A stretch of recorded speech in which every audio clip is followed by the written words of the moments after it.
إن الحمد لله حمدا كثيرا طيبا مباركا فيه نحمده ونستعينه ونستغفره ونستهديه ونؤمن به ونتوكل عليه ونعوذ بالله من شرور أنفسنا ومن سيئات أعمالنا من يهده الله فلا مضل له ومن يضلله فلا هادي له وأشهد أن لا إله إلا الله وحده لا شريك له وأشهد أن محمدا عبده ورسوله أرسله بالهدى ودين الحق ليظهره على الدين كله ولو كره المشركون اللهم صل على محمد وعلى آل محمد كما صليت على إبراهيم وعلى آل إبراهيم اللهم بارك على محمد وعلى آل محمد كما باركت على إبراهيم وعلى آل إبراهيم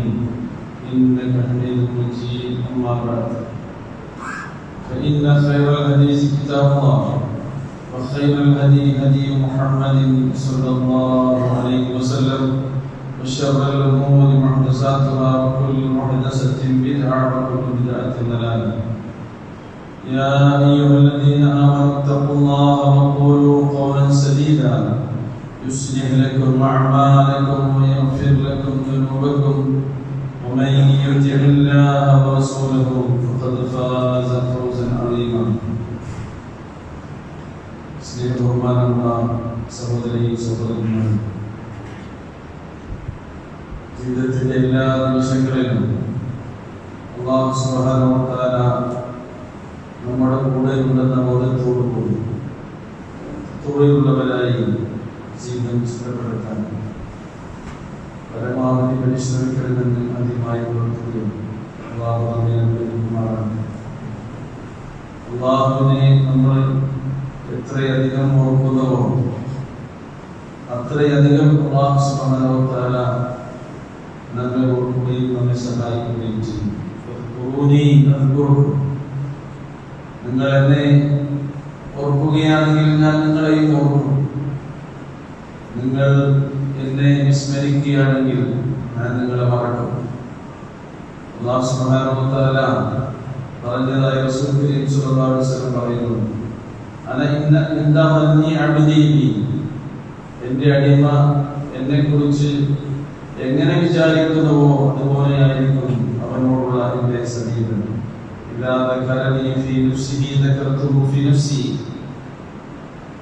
അവന്റെ മനസ്സിൽ എന്നെ അവൻ ഓർക്കുകയാണെങ്കിൽ ഞാനും അവനെ ഓർക്കും. അല്ലാഹു സുബ്ഹാനഹു വ തആല പറയുന്നു.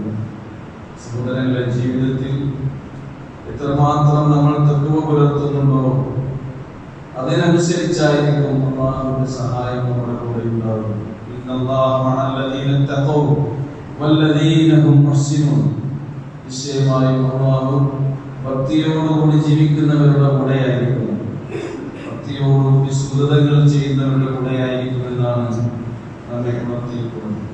അനുഗ്രഹീതമായ പവിത്രമായ മുഹറം മാസത്തിലാണ് നമ്മളുള്ളത്. ഇന്ന് മുഹറം 9, നാളെ 10.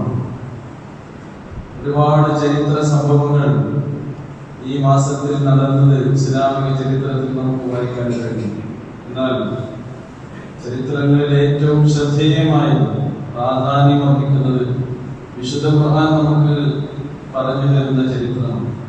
വിശുദ്ധ ഖുർആനിൽ 34 സൂറകളിലായിക്കൊണ്ട് 136 ഇടങ്ങളിലായി അല്ലാഹു സുബ്ഹാനഹു വ തആല പേരെടുത്ത് നമുക്ക് പരിചയപ്പെടുത്തി പഠിപ്പിച്ചിരുന്ന ഒരു പ്രവാചകനാണ് മൂസാ അലൈഹിസ്സലാത്തു വസ്സലാം. ഇബ്രാഹിം അലൈഹിസ്സലാത്തു വസ്സലാം ഖലീലുള്ളയായിരുന്നുവെങ്കിൽ മൂസാ അലൈഹിസ്സലാത്തു വസ്സലാം കലീമുള്ളയാണ്. അല്ലാഹുവിനോട് നേരിട്ട് സംസാരിക്കാനുള്ള സൗഭാഗ്യം ലഭിച്ച, അല്ലാഹുവിന്റെ ചോദ്യങ്ങൾക്ക് നേരിട്ട് മറുപടി പറയാൻ അവസരം ലഭിച്ച ഒരു പ്രവാചകനാണ് മൂസാ അലൈഹിസ്സലാത്തു വസ്സലാം.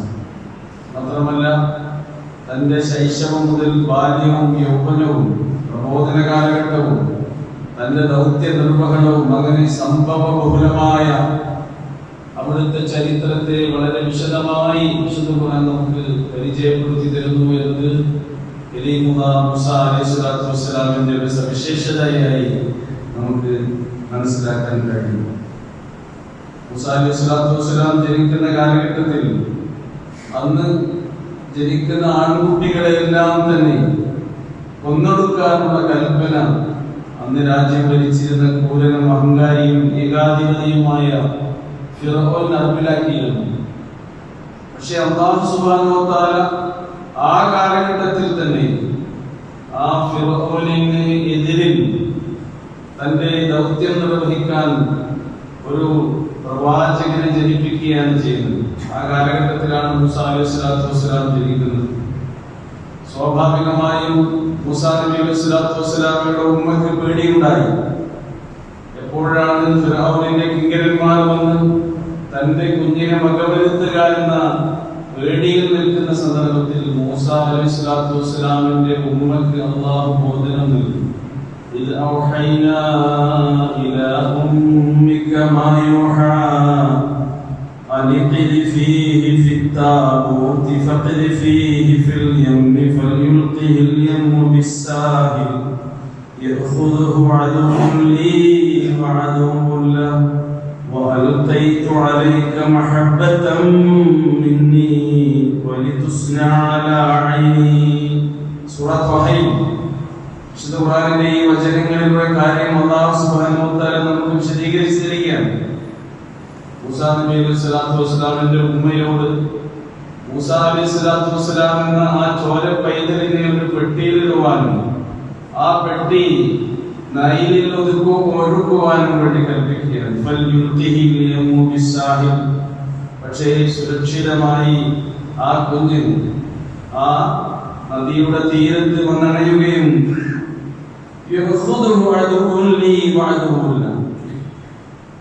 അദ്ദേഹത്തിന്റെ ശത്രുവും എന്റെ ശത്രുവുമായ ഒരാൾ ആ കുഞ്ഞിനെ എടുക്കുകയും ചെയ്യും എന്ന് മൂസാ നബി അലൈഹി സ്വലാത്തു വസ്സലാമിന്റെ ഉമ്മയോട് തന്നെ അല്ലാഹു സുബ്ഹാനഹു വ തആല പറയുന്നു.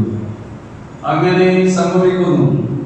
ആ പെട്ടി ഒഴുകി പോകുമ്പോൾ മൂസാ അലൈഹി സ്വലാത്തു വസ്സലാമിന്റെ സഹോദരി നൈലിന്റെ തീരത്തിലൂടെ അതിനെ നിരീക്ഷിച്ചുകൊണ്ട് സഞ്ചരിച്ചു പോകുന്ന കഥയും ഖുർആൻ നമുക്ക് പരിചയപ്പെടുത്തി തരുന്നു. അവസാനം എത്തുന്നത് ഫിർഔനിന്റെ കൊട്ടാരത്തിലാണ്. ഫിർഔനിന്റെ ഭാര്യയ്ക്ക് ആ കുട്ടിയോട് താല്പര്യമുണ്ടായി. ഭർത്താവിനെ അത് അറിയിച്ചു. നമുക്കൊരു പോറ്റുമകനായി അവനെ വളർത്താമെന്ന് തീരുമാനിച്ചു, നിശ്ചയിച്ചു. ഫിർഔനിന്റെ മനസ്സിലും അങ്ങനെ ഒരു തീരുമാനമുണ്ടായി. ആ കുഞ്ഞിനെ മുലയൂട്ടാൻ ഇനി ആളെ കിട്ടണം. അപ്പോഴാണ് സഹോദരി കൊട്ടാരത്തിലേക്ക് കടന്നു വരുന്നത്. നിങ്ങൾക്ക് കുഞ്ഞിനെ മുലയൂട്ടാൻ ആരെങ്കിലും അന്വേഷിക്കുന്നുണ്ടെങ്കിൽ ഞാൻ വ്യക്തിയെ പറഞ്ഞു തരാം. അങ്ങനെ അല്ലാഹു സുബ്ഹാനഹു വ തആല മൂസാ നബി അലൈഹി സ്വലാത്തു വസ്സലാമയുടെ ഉമ്മയെ തന്നെ കൊട്ടാരത്തിലേക്ക് കൊണ്ടുവരികയും ഫിർഔനിന്റെ ചെലവിൽ മൂസാ അലൈഹി സ്വലാത്തു വസ്സലാമക്ക് ആ ഉമ്മ മുലപ്പാൽ കുട്ടി വളർത്തുകയും ചെയ്യുന്ന സംഭവമാണ് ഖുർആൻ നമുക്ക് വിശദീകരിച്ചു തരുന്നത്. നോക്കൂ നിങ്ങൾ. അങ്ങനെ മൂസാ അലൈഹി സ്വലാത്തു വസ്സലാം യുവാവായപ്പോൾ അങ്ങാടിയിലേക്ക് ഇറങ്ങി യാദർശികമായി ഉണ്ടായ ഒരു അടിപിടിയിൽ ഇടപെട്ടുകൊണ്ട് അബദ്ധത്തിൽ ഒരാളെ വധിക്കാനിടയാവുകയുണ്ടായി. സ്വാഭാവികമായി മൂസാ അലൈഹി സ്വലാത്തു വസ്സലാമിന്റെ ഭയമുണ്ടായി. അള്ളാഹുവിന്റെ നിർദ്ദേശപ്രകാരം ഈജിപ്തിൽ നിന്ന് പിന്നീട് മദീനയിലേക്ക് പലായനം ചെയ്യുകയാണ്. മദീനയിലേക്കുള്ള യാത്ര ഖുർആൻ വിശദീകരിച്ചു തരുന്നുണ്ട്. സംഭവബഹുലമായ മൂസാ അലൈഹി സ്വലാത്തു വസ്സലാമിന്റെ ചരിത്രം വിശുദ്ധ ഖുർആനിലൂടെ നമ്മൾ പാരായണം ചെയ്യുമ്പോൾ അവിടുത്തെ ജീവിതത്തിലെ ഓരോ സംഭവങ്ങളും ഓരോ പാഠങ്ങളായി അത് ഗുണപാഠം നൽകുന്നതായി നമുക്ക് ചിന്തിച്ചാൽ മനസ്സിലാക്കാൻ കഴിയും. അങ്ങനെ യാത്രക്കിടയിലാണ് ഇടയന്മാരായ ഒരു സംഘത്തെ കാണുന്നു. അവർ ഒരു ജലാശയത്തിന്റെ അരികിൽ വെച്ച് ആടുകൾക്ക് വെള്ളം കൊടുക്കുകയാണ്. പക്ഷേ രണ്ട് സ്ത്രീകൾ തങ്ങളുടെ ആടുകളെയും കൊണ്ട് മാറി നിൽക്കുന്നുണ്ട്. ആ സന്ദർഭത്തിൽ ക്ഷീണിച്ചവശരായി ഒരു മരത്തണലിൽ ഇരിക്കുന്ന മൂസാ അലൈഹി സ്വലാത്തു വസ്സലാമിനെ കാണുകയും ആ സ്ത്രീകളെ സഹായിക്കാമെന്ന് കരുതി അവരുടെ ആട്ടിൻപറ്റങ്ങൾക്ക് വെള്ളം കൊടുക്കാനുള്ള സൗകര്യങ്ങൾ അത് ഒരുക്കി കൊടുക്കുകയും ചെയ്യുന്നു. അങ്ങനെ ഈ രണ്ട് പെൺകുട്ടികളും തങ്ങളുടെ വീട്ടിലേക്ക് മടങ്ങി ഉമ്മയോട് വിവരം പറയുന്നു. ഷുഐബ് അലൈഹി സ്വലാത്തു വസ്സലാം മദീനയിലാണ് ഈ സംഭവം. അങ്ങനെ നമുക്ക് വേണമെങ്കിൽ നമ്മുടെ ആടുകളെ വെക്കാൻ വേണ്ടി വേണ്ടി ഒരു കൂലിക്കാരനായി വിശ്വസ്തനായ ജോലി കൃത്യമായി നിർവഹിക്കുന്ന ഒരാളായി അദ്ദേഹത്തെ നമുക്ക് സ്വീകരിക്കാമപ്പ എന്നവർ നിർദ്ദേശിക്കുകയാണ്. മൂസാ അലൈഹിസ്സലാത്തു വസ്സലാം അങ്ങനെ ശുഐബ് അലൈഹിസ്സലാത്തു വസ്സലാമിന്റെ വീട്ടിലേക്ക് എത്തുന്നു. അവർ തമ്മിൽ ഇങ്ങനെ സംസാരിക്കുന്നു. അങ്ങനെ നിനക്ക് ഇഷ്ടപ്പെട്ട രണ്ട് ഈ പെൺമക്കളിൽ ഏതെങ്കിലും ഒരുത്തിയെ നിനക്ക് ഞാൻ കല്യാണം കഴിച്ചു തരാം. നീ അതിന് മഹറായി പകരമായി പാരിതോഷികമായി നൽകേണ്ടത് 8 വർഷമോ 10 വർഷമോ ഞങ്ങളുടെ ഈ ആട് ഫാമിൽ അതിനെയൊക്കെ നോക്കി ഇവിടെ നീ തൊഴിലെടുക്കണമെന്ന്. അങ്ങനെ 8 വർഷമല്ല 10 വർഷം തന്നെ മൂസാ അലൈഹിസ്സലാത്തു വസ്സലാം അവിടെ ആടുകളെ മേച്ച് ജീവിക്കുന്ന ആ രംഗവും ഒക്കെ ഖുർആൻ നമുക്ക് വിശദീകരിച്ചു തരുന്നു. പിന്നീട് തന്റെ കരാർ പൂർത്തിയാക്കിയതിനു ശേഷം കുടുംബസമേതം അള്ളാഹുവിന്റെ കൽപ്പന പ്രകാരം തന്നെ മദീനയിൽ നിന്ന് പിന്നെ ഈജിപ്തിലേക്ക് മടങ്ങുകയാണ്. ഈജിപ്തിലേക്ക് മടങ്ങുന്ന വഴിയിലാണ് തുവാ താഴ്വരയിൽ വെച്ച് അള്ളാഹുമായിട്ടുള്ള സംസാരം നടക്കുന്നത്. ഖുർആൻ നമുക്ക് സൂറ ത്വാഹയിൽ വിശദീകരിച്ചു തരുന്നത് എങ്ങനെയാണ്? إذ رأى نارا فقال لأهلهم كثوا إني آنست نارا لعلي آتيكم منها بقبس أو أجد على النار هدى. ഒരു വെളിച്ചം കാണുന്നുണ്ട്. നമ്മൾ യാത്രയിലാണ്, നേരം സന്ധ്യയായിട്ടുണ്ട്, ഇരുട്ടായിട്ടുണ്ട്. അതുകൊണ്ട് തന്നെ വെളിച്ചമുള്ള ഇടത്തേക്ക് ചെന്നാൽ അവിടെ ഒരു തീ മരുഭൂമിയിൽ എവിടെ കണ്ടാലും അവിടെ യാത്രക്കാരുണ്ടാകും. അവിടെ സഹായം നമുക്ക് കിട്ടും. അവരിൽ നിന്ന് നമുക്കൊരു ചൂട്ട് കത്തിച്ച് വന്നുകൊണ്ട് തണുപ്പ് അകറ്റാനുള്ള സംവിധാനങ്ങളൊക്കെ ഒരുക്കാമെന്ന് പറയുകയാണ്. അങ്ങനെ മൂസാ അലൈഹിസ്സലാത്തു വസ്സലാം ആ തീ കണ്ടയിടത്തേക്ക് ചെല്ലുമ്പോൾ ആ വെളിച്ചം കണ്ടയിടത്തേക്ക് മൂസാ അലൈഹിസ്സലാത്തു വസ്സലാം എത്തിയപ്പോൾ അവിടെ നിന്ന് കേൾക്കുന്നു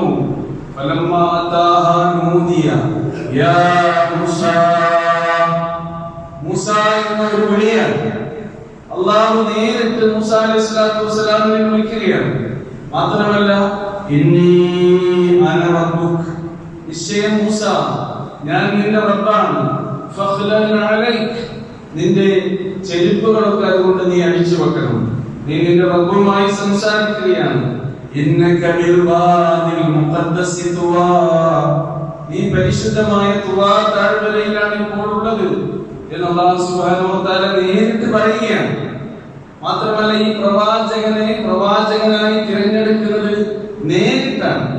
നമുക്കറിയാം മുഹമ്മദ് മുസ്തഫ റസൂലുള്ളാഹി സ്വല്ലല്ലാഹു അലൈഹി വസല്ലമക്ക് വഹീ കിട്ടുന്നത് അദ്ദേഹം ഏകാന്തനായി ജബലുൻ നൂറിലെ ഹിറാ ഗുഹയിൽ ഇരിക്കുന്ന സന്ദർഭത്തിൽ ജിബ്രീൽ അലൈഹിസ്സലാം കൊണ്ടാണ് വഹീ നൽകുന്നത്. പക്ഷേ മൂസാ നബി അലൈഹിസ്സലാത്തു വസ്സലാമിനെ അല്ലാഹു സുബ്ഹാനഹു വ തആല പ്രവാചകനായി നേരിട്ട് നിയമിക്കുകയാണ് ചെയ്യുന്നത്. ഡയറക്റ്റ് അപ്പോയിന്റ്മെന്റ് ആണ്. മൂസേ, നിന്നെ ഞാൻ പ്രവാചകനായി തിരഞ്ഞെടുത്തിരിക്കുന്നു. അതുകൊണ്ട് നിനക്ക് വഹീ കിട്ടുന്ന കാര്യങ്ങൾ നീ ശ്രദ്ധാപൂർവം കേൾക്കണം. ഇതിന് പറഞ്ഞു നോക്കൂ. ഒന്നാമത്തേത് തൗഹീദിനെ കുറിച്ചാണ്, രണ്ടാമത്തേത് റിസാലത്തിനെ കുറിച്ചാണ്, മൂന്നാമത്തേത് അന്ത്യദിനത്തിനെ കുറിച്ചാണ്. ഇന്നനീ അനല്ലാഹ്, നിശ്ചയമായും ഞാൻ അല്ലാഹുവാണ് എന്ന് അല്ലാഹു സുബ്ഹാനഹു വ തആല നേരിട്ട് ഒരു പ്രവാചകന് തന്നെ പരിചയപ്പെടുത്തുന്ന സന്ദർഭം അനുഗ്രഹീതമായ ഒരു സന്ദർഭമാണ്. ലാ ഇലാഹ ഇല്ലാ അന, ഞാനല്ലാതെ ഒരു ആരാധ്യനില്ല. ഫഅബ്ദുനി, അതിനാൽ നീ എന്നെ മാത്രം ആരാധിക്കണം. മൂസ വഖ്തിമിസ് സ്വലാത്ത ലിദിക്രി, എന്നെ ഓർക്കാൻ വേണ്ടി നമസ്കാരം നീ മുറപ്രകാരം അനുഷ്ഠിക്കുകയും വേണം. ഇന്നസ്സാഅത ആതിയ, അന്ത്യദിനം അത് വരിക തന്നെ ചെയ്യും. അകാദു ഫീഹ, അതെപ്പോൾ സംഭവിക്കുമെന്ന കാര്യം ഞാൻ മറച്ചു വച്ചിരിക്കുകയാണ്. എന്തിനാണ് അന്ത്യദിനം? ലിതുജ്സാ കുല്ലു നഫ്സിൻ ബിമാ തസ്ആ, അധ്വാനിക്കുന്ന, പരിശ്രമിക്കുന്ന, പണിയെടുക്കുന്ന എല്ലാ വ്യക്തികൾക്കും അവരുടെ പരിശ്രമങ്ങൾക്കുള്ള പ്രതിഫലം നൽകാൻ വേണ്ടിയുള്ള ഒരു ദിനമാണ് അന്ത്യദിനം.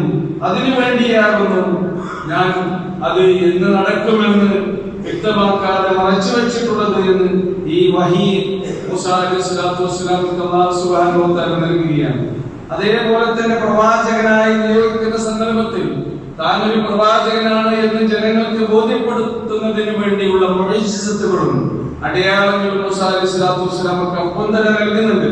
10 വർഷക്കാലം ആടിനെ മേച്ചപ്പോൾ അദ്ദേഹം തന്റെ ജീവിതത്തിന്റെ കൂടെ കൊണ്ടു നടന്ന ഒരു വടി, ആ വടി ആ യാത്രയിലും അദ്ദേഹം കരുതിയിട്ടുണ്ട്. മൂസാ അലൈഹിസ്സലാത്തു വസ്സലാമക്ക് മുഅ്ജിസത്തായ അല്ലാഹു ആ വടി തന്നെയാണ് തിരിച്ചു നൽകുന്നത്. അല്ലാഹു ചോദിക്കുന്നുണ്ട്, വമാ തിൽക ബിയമീനിക യാ മൂസാ, മൂസാ നിന്റെ വലത്തെ കയ്യിൽ എന്താണ്? അല്ലാഹുവിനെ അറിയാനിട്ടല്ല ആ ചോദ്യം. തന്റെ കയ്യിലുള്ള വടിയെ കുറിച്ച് മൂസാ അലൈഹിസ്സലാത്തു വസ്സലാമിനെ ഒന്നും കൂടി ഓർമ്മപ്പെടുത്തുകയാണ്. മൂസാ നബി മറുപടി പറയുന്നു, ഖാല ഹിയ അസ്വായി, റബ്ബേ അതെന്റെ വടിയാണ്. അതവക്കഉ അലൈഹ, ഞാൻ അതുകൊണ്ട് കുത്തിപ്പിടിച്ച് നടക്കും. വഅഹുശ്ശു ബിഹാ അലാ ഗനമി, എന്റെ ആളുകൾക്ക് പച്ചിലകൾ ആ വടി കൊണ്ട് വീഴ്ത്തി കൊടുക്കും. വലിയ ഫിഹാ മആലിബു ഉഖ്റ, അതല്ലാത്ത മറ്റാവശ്യങ്ങളും ആ വടി കൊണ്ട് എനിക്കുണ്ട് റബ്ബേ എന്ന് പറയുകയാണ്. ക്വസ്റ്റ്യൻ ഒബ്ജക്റ്റീവ് ടൈപ്പാണ്. എന്താ നിന്റെ കയ്യിലുള്ളത്? വടിയാണ് എന്ന് അങ്ങനെ തന്നെ മറുപടി പറഞ്ഞാൽ മതി. പക്ഷേ അല്ലാഹുവിനോടുള്ള സംസാരം അത് നിർത്താൻ ഒരിക്കലും താല്പര്യമില്ലാതെ ഉത്തരം എസ്സേ ടൈപ്പ് ആക്കുകയാണ് ശരിക്കും മൂസാ അലൈഹിസ്സലാത്തു വസ്സലാം ചെയ്തത്. ആ സന്ദർഭത്തിലാണ് മൂസാ അലൈഹിസ്സലാത്തു വസ്സലാമിനോട് പറയുന്നത്, അൽഖിഹാ യാ മൂസാ, നിന്റെ കയ്യിലുള്ള വടിയിടൂ. ഫൽഖാഹ, അതിടുന്നു. ഫഇദാ ഹിയ ഹയ്യത്തുൻ തസ്ആ, അത് ഇഴഞ്ഞു പോകുന്ന ഒരു സർപ്പമായി മാറുന്നു. മൂസാ നബി അലൈഹി സ്വലാമുക്ക് സ്വാഭാവികമായി പേടിയുണ്ടാകും. ഖാല ഖുദ്ഹ, അല്ലാഹുവിന്റെ കൽപ്പന, നീ അത് പിടിക്കൂ. എന്തിനെ പിടിക്കൂ? പാമ്പിനെ, സർപ്പത്തെ പിടിക്കൂ. വലാ തഖഫ്, നീ പേടിക്കേണ്ട. സനുഈദുഹാ സിറതഹൽ ഊലാ, അതിന്റെ ആദ്യ രൂപത്തിലേക്ക് ഞാൻ അതിനെ മടക്കുമെന്ന് പറയുന്നു. ഈ വടിയാണ് പിന്നീട് ഒരുപാട് മുഅ്ജിസത്തുകൾ കാതുകൊണ്ട് കാണിച്ചു കൊടുത്തുകൊണ്ട് അല്ലാഹുവിന്റെ കൽപ്പന പ്രകാരവും നിർദ്ദേശപ്രകാരവും മൂസാ നബി അലൈഹിസ്സലാത്തു വസ്സലാം തന്റെ ജനതയിൽ ദഅവത്ത് നടത്തിയത്. രണ്ടാമത്തെ ഒരു മുഅ്ജിസത്തായി പറയുന്നു, വഅ്മും യദക ഇലാ ജനാഹിക്, നിന്റെ കൈ നിന്റെ കക്ഷത്തേക്ക് നീ ചേർത്ത് വെക്കുക. തഖ്റുജ് ബൈദാ, കക്ഷത്തിൽ നിന്ന് കൈയെടുത്താൽ അത് തിളങ്ങുന്നതായി നിനക്ക് കാണാൻ കഴിയും. ആയത്തുൽ ഉഖ്റ, ഇത് വേറൊരു ദൃഷ്ടാന്തമാണ്. അന്ന് മാജിക്കുകളുടെ മായാലോകങ്ങൾ തീർത്തുകൊണ്ട് കഴിഞ്ഞുകൂടിയിരുന്ന ഈജിപ്തുകാർക്കിടയിൽ അതേപോലെയുള്ള മുഅ്ജിസത്തുകൾ കൊണ്ടാണ് മൂസാ അലൈഹിസ്സലാത്തു വസ്സലാം കടന്നു വരുന്നത് എന്ന് നമുക്ക് കാണാൻ കഴിയും. ഇങ്ങനെയൊക്കെ ആ പ്രവാചകനെ സന്നദ്ധനാക്കുകയാണ് അല്ലാഹു സുബ്ഹാനഹു വ തആല. ഇതൊക്കെ കിട്ടിയിട്ടും മൂസാ അലൈഹിസ്സലാത്തു വസ്സലാം തന്റെ ദൗത്യ നിർവഹണം, അതിൽ അദ്ദേഹത്തിന്റെ ബാധ്യത, അതിനെക്കുറിച്ചുള്ള ഉത്തരവാദിത്വ ബോധമുള്ളത് കൊണ്ട് തന്നെ അല്ലാഹുവിനോട് നിഷ്കളങ്കമായി പിന്നെ പ്രാർത്ഥിക്കുകയാണ്. റബ്ബി ഇശ്റഹ് ലീ സദ്രി, റബ്ബേ എന്റെ മനസ്സിന് നീ വിശാലത നൽകണം.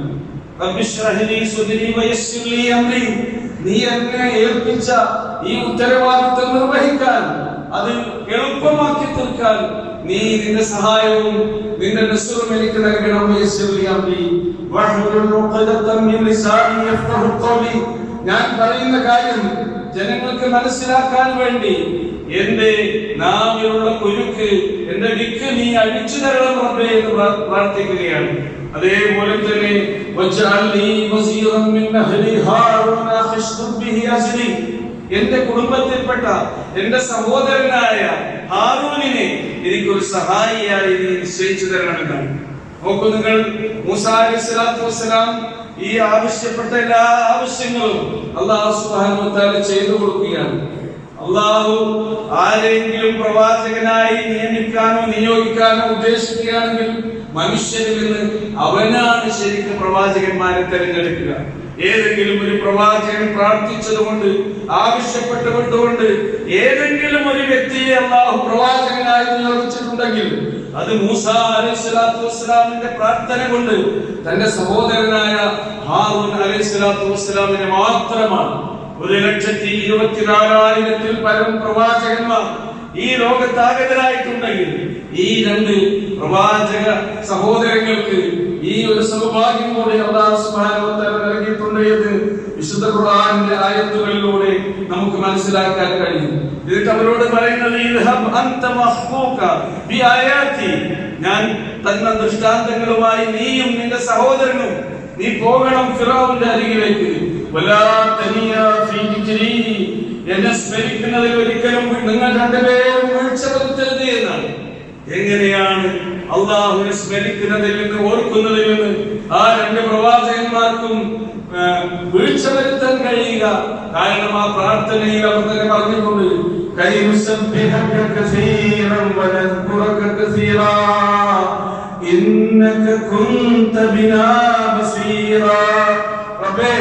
ഇതെല്ലാം നിന്നോട് ഞങ്ങൾ ചോദിക്കുന്നത്, നീ ഞങ്ങളെ ഏൽപ്പിച്ച ഉത്തരവാദിത്വം നിർവഹിക്കുന്നത് നിന്നെ ധാരാളമായി പുകഴ്ത്തിക്കൊണ്ട് വാഴ്ത്തിക്കൊണ്ട് നിനക്ക് തസ്ബീഹ് അർപ്പിച്ചുകൊണ്ട് നിന്നെ ധാരാളം സ്മരിച്ചുകൊണ്ടാണ് റബ്ബേ.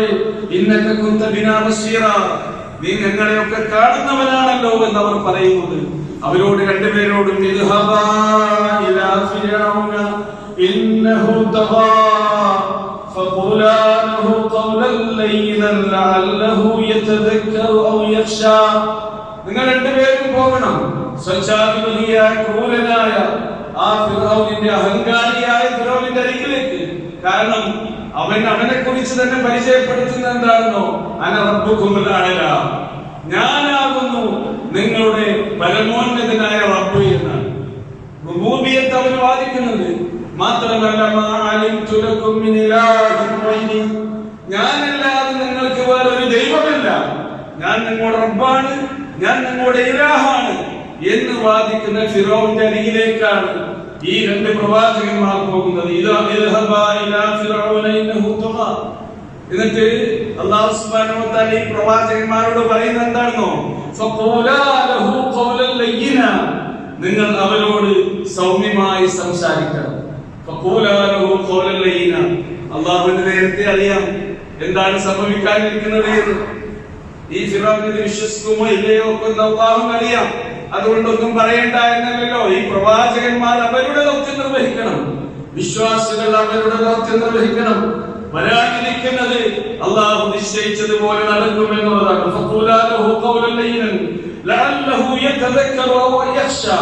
ആ ഫിറഔൻ ചിന്തിച്ച് മനസ്സിലാക്കുകയോ ഭയപ്പെടുകയോ ചെയ്തേക്കാം.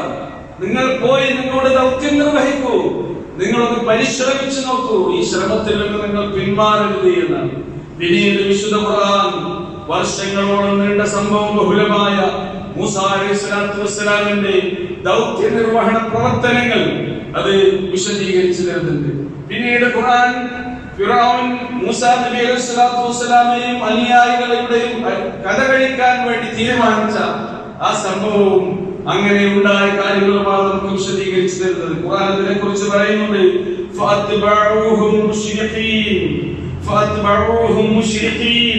ഫറോവയും സംഘവും ഒരു പുലർക്കാലത്ത് അവരെ പിന്തുടർന്നു. മൂസാ നബി അലൈഹിസ്സലാത്തു വസ്സലാമിനെയും അനുയായികളെയും പിന്തുടർന്നു എന്നാണ്. ഫലമാ തറാഅൽ ജംആൻ ഖാല അസ്ഹാബു മൂസാ ഇന്നാ ലമുദ്റകൂൻ. അങ്ങനെ ആ രണ്ട് സംഘങ്ങളും പരസ്പരം നേരിൽ കണ്ടപ്പോൾ മൂസാ അലൈഹിസ്സലാത്തു വസ്സലാമിന്റെ അനുജന്മാർ പറയുന്നുണ്ട്, ഇന്നാ ലമുദ്റകൂൻ, ഞങ്ങൾ ഫിറഔനിന്റെ അവന്റെ കിങ്കരന്മാരുടെ കയ്യിൽ അകപ്പെട്ടതു തന്നെ എന്ന്. അപ്പോൾ മൂസാ അലൈഹിസ്സലാത്തു വസ്സലാം പറയുന്നുണ്ട്, ഇന്ന മഅഇയ റബ്ബി സയഹ്ദീൻ, നിശ്ചയമായും എന്റെ കൂടെ എന്റെ റബ്ബുണ്ട്, അവൻ എനിക്കൊരു രക്ഷാമാർഗം കാണിച്ചു തരും. ഏതുപോലെ ഈ മൂസാ അലൈഹിസ്സലാത്തു വസ്സലാം തന്റെ അനുജന്മാരെ ഈ ആശ്വസിപ്പിച്ച ആശ്വാസവചനം തന്നെയാണ്. റസൂലുള്ളാഹി സ്വല്ലല്ലാഹു അലൈഹി വസല്ലം സൗർ ഗുഹയിൽ വേടിച്ച് ദുഃഖിതനായി കഴിഞ്ഞുകൂടിയ അബൂബക്കർ സിദ്ദീഖ് റളിയല്ലാഹു അൻഹുവിനോട് പറഞ്ഞത്, ലാ തഹ്സൻ ഇന്നല്ലാഹ മഅന, നീ ദുഃഖിക്കേണ്ടതില്ല, അല്ലാഹു നമ്മുടെ കൂടെയുണ്ട് എന്നാണ്. അല്ലാഹു നമ്മുടെ കൂടെയുണ്ട് എന്ന ബോധമാണ് പ്രവാചകന്മാരായ പ്രവാചകന്മാരെല്ലാം തന്റെ അനുജന്മാരുടെ മനസ്സുകളിലേക്ക് ചൊരിഞ്ഞു കൊടുത്തിട്ടുള്ളത്. അങ്ങനെയുള്ള ബോധമാണ് ശരിക്ക് നമ്മെ നേരായ ജീവിതത്തിലൂടെ കൂട്ടിക്കൊണ്ടു പോവുക. അതുകൊണ്ട് തന്നെയാണ് ഖുർആൻ ഈ കാര്യം മഅയ്യത്തുല്ലാഹ്, അല്ലാഹു നമ്മുടെ കൂടെയുണ്ട്, നിങ്ങൾ എവിടെയാണെങ്കിലും നിങ്ങൾ എവിടെയാണെങ്കിലും അല്ലാഹു നിങ്ങളുടെ കൂടെയുണ്ട് എന്ന് വിശുദ്ധ ഖുർആൻ നമുക്ക് പഠിപ്പിച്ചു തരുന്നത്. സഹോദരങ്ങളെ, അങ്ങനെ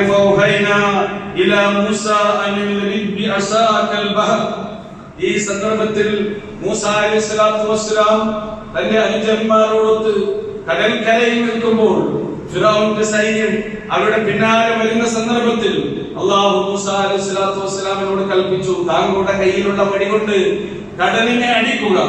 ആ സന്ദർഭത്തിൽ കടൽ രണ്ട് ഭാഗത്തേക്കും പിളരുകയും അങ്ങനെ രണ്ട് ഭാഗത്തേക്കുമുള്ള ഈ പിളർപ്പുകൾ പർവ്വതത്തോളം ഉയരത്തിൽ അത് മാറി നല്ല ഉണങ്ങിയ ഒരു വീഥി അല്ലാഹു സുബ്ഹാനഹു വ തആല കടൽ കടക്കാൻ വേണ്ടി അവർക്ക് ഒരുക്കി കൊടുത്തു. മൂസ അലൈഹിസ്സലാത്തു വസ്സലാമും അനുചരന്മാരും അങ്ങനെ ആ വീഥിയിലൂടെ കടൽ കടക്കാൻ ചെങ്കടലിന്റെ മധ്യത്തിലൂടെ നടന്നു പോകുന്ന സന്ദർഭത്തിൽ പിന്നിൽ വരുന്ന ഫിറഔനും സൈന്യവും വിചാരിച്ചു, ഞങ്ങൾക്കും ഇതിലൂടെ തന്നെ രക്ഷപ്പെടാമെന്ന്. അങ്ങനെ അവർ അക്കരയ്ക്ക് കടന്ന സന്ദർഭത്തിൽ ഫിറഔനും സൈന്യവും കടലിന്റെ ഏകദേശം മധ്യത്തിലായ അവസരത്തിലാണ് ഈ മാറി നിന്ന പർവ്വത സമാനമായി മാറി നിന്ന കടൽ ജലം തിരമാലകൾ അത് പരസ്പരം കൂടിച്ചേരുകയും അങ്ങനെ അവർ മുങ്ങി മരിക്കുകയും ചെയ്തു. ഖുർആൻ ആ കാര്യം നമുക്ക് വിശദീകരിച്ചിരുന്നു. ഈ സംഭവം നടന്നത് മുഹറം 10 ഈ മൂസ അലൈഹിസ്സലാത്തു വസ്സലാം ഫിറഔനിന്റെയും കിങ്കരന്മാരുടെയും കയ്യിൽ നിന്ന് രക്ഷപ്പെട്ട ഈ ദിവസത്തെയാണ് മുഹറം 10 എന്ന നിലയ്ക്ക് നമ്മളെല്ലാവരും തന്നെ ഈ സന്ദർഭത്തിൽ സ്മരിക്കുന്നത്. അല്ലാഹു സുബ്ഹാനഹു വ തആല ഇങ്ങനെ ചരിത്രങ്ങൾ പഠിക്കുകയും വായിക്കുകയും അതിൽ നിന്ന് ഗുണപാഠങ്ങൾ ഉൾക്കൊള്ളുകയും ചെയ്യുന്നവരിൽ നമ്മെ എല്ലാവരെയും ഉൾപ്പെടുത്തി അനുഗ്രഹിക്കുമാറാകട്ടെ.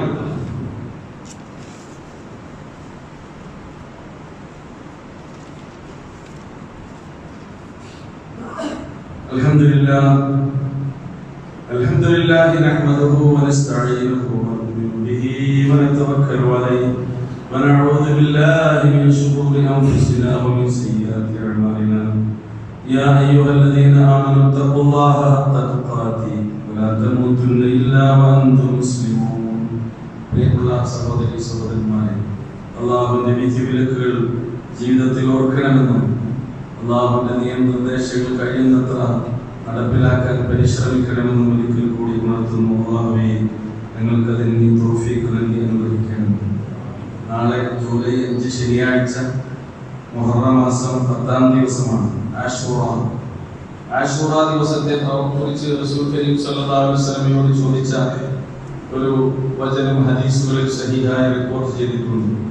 സുഇല അൻ-നബി സല്ലല്ലാഹു അലൈഹി വസല്ലം അൻ സിയാമി യൗമി ആശൂറ. മുഹറം 10 ആശൂറ ദിവസത്തെ കുറിച്ച് റസൂൽ കരീം സല്ലല്ലാഹു അലൈഹി വസല്ലം ചോദിക്കപ്പെട്ടു. ഫഖാൽ, ആ സന്ദർഭത്തിൽ അവിടുന്ന് പറയുകയുണ്ടായി, യുകഫിറുസ്സന അൽ-മാദിയ, കഴിഞ്ഞ ഒരു വർഷകാലത്തെ നിങ്ങളുടെ ജീവിതത്തിലെ പാപങ്ങൾ പൊറുക്കാൻ പര്യാപ്തമായ ശ്രേഷ്ഠമായ ഒരു നോമ്പാണ് മുഹറം 10 നോമ്പ് എന്ന് അല്ലാഹുവിലേക്ക് ചേർത്തി പറഞ്ഞ് റസൂലിനെ പരിചയപ്പെടുത്തിയ ഷഹറുല്ലാഹിൽ മുഹറം, അല്ലാഹുവിന്റെ മാസമായ മുഹറം എന്നാണ് ഇതിനെ കുറിച്ച് പരിചയപ്പെടുത്തിയിട്ടുള്ളത്. അതേപോലെ തന്നെ റമദാനിൽ നോമ്പ് കഴിഞ്ഞാൽ ഐച്ഛികമായ നോമ്പുകളിൽ ശ്രേഷ്ഠമായ ഒരു നോമ്പായിക്കൊണ്ടാണ് മുഹറം 10 നോമ്പിനെ കുറിച്ച് പ്രവാചകൻ സല്ലല്ലാഹു അലൈഹി വസല്ലം നമ്മെ ഉണർത്തിയിട്ടുള്ളത്. അതുകൊണ്ട് സഹോദരങ്ങളെ, നാളെ മുഹറം 10 സുന്നത്തായ നോമ്പ് അനുഷ്ഠിക്കുവാൻ എല്ലാവരും തന്നെ സന്നദ്ധരാവുക. അവസരങ്ങളെ ഉപയോഗപ്പെടുത്തുന്ന സത്യവിശ്വാസികൾ ഉൾപ്പെടാൻ പരമാവധി നമ്മൾ പരിശ്രമിക്കുക. അടുത്ത മുഹറം 10 നമ്മളിൽ ആരൊക്കെ ബാക്കിയുണ്ടാകുമെന്ന് യാതൊരു ഉറപ്പില്ലാത്തവരാണ്. പരമാവധി ഫർളായ കാര്യങ്ങൾ ചെയ്യുന്നതോടൊപ്പം തന്നെ സുന്നത്തായ കാര്യങ്ങൾ കൂടി ജീവിതത്തിലേക്ക് ചേർത്ത് വെക്കാൻ, അങ്ങനെ അല്ലാഹുവിന്റെ ഇഷ്ടപ്പെട്ടവരുടെ കൂട്ടത്തിൽ ഉൾപ്പെടാൻ നമ്മൾ പരിശ്രമിക്കുക. റഹ്മാനായ റബ്ബ് നമ്മെ അനുഗ്രഹിക്കുമാറാകട്ടെ. അല്ലാഹുവേ, ഞങ്ങളുടെ ജീവിതത്തിൽ അറിഞ്ഞും അറിയാതെയും ഒക്കെ പറ്റിപ്പോകുന്ന തെറ്റുകൾ നിന്റെ റഹ്മത്ത് കൊണ്ട് ഫദൽ കൊണ്ട് ഞങ്ങൾക്ക് നീ മാപ്പാക്കി തരണമേ, കൊടുത്തു തരണമേ. ഞങ്ങളിൽ നിന്ന് മരണപ്പെട്ടു പോയിട്ടുള്ള എല്ലാ വിശ്വാസികളും വിശ്വാസികളുമായ സഹോദരി സഹോദരങ്ങൾക്ക് മഗ്ഫിറത്തും റഹ്മത്തും നൽകണമേ. അവരെയും ഞങ്ങളെയും നിന്റെ ജന്നാത്തുൽ ഫിർദൗസിൽ ഒരുമിച്ച് കൊള്ളണമേ. ഞങ്ങൾക്കിടയിലെ രോഗികൾക്ക് രോഗത്തിന്റെ ശിഫയും ശമനവും നൽകണമേ. ഞങ്ങൾക്കിടയിൽ മാനസികമായി ശാരീരികമായി സാമ്പത്തികമായി കടകൊണ്ട് വലഞ്ഞും അല്ലാതെയും ഒക്കെ പ്രയാസപ്പെടുന്ന അനുഭവപ്പെടുന്ന ആളുകൾക്ക് റബ്ബേ അവരനുഭവപ്പെടുന്ന പ്രയാസങ്ങളിൽ നിന്നൊരു മോചനവും ജീവിതത്തിൽ അവർക്ക് സുഖവും സമാധാനവും നൽകി നീ അനുഗ്രഹിക്കണമേ. ഞങ്ങളുടെ മക്കളിലൂടെ ഞങ്ങളുടെ കണ്ണുകളെ നീ കുളിർപ്പിക്കണമേ. اللهم اغفر للمؤمنين والمؤمنات والمسلمين والمسلمات الأحياء منهم والأموات إنك مجيب الدعوات يا قاضي الحاجات. ربنا آتنا في الدنيا حسنة وفي الآخرة حسنة وقنا عذاب النار.